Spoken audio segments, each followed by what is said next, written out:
Hello viewer, I have made a selection.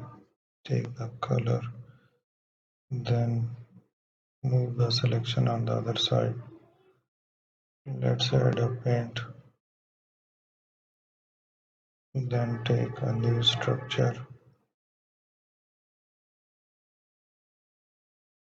make a selection there,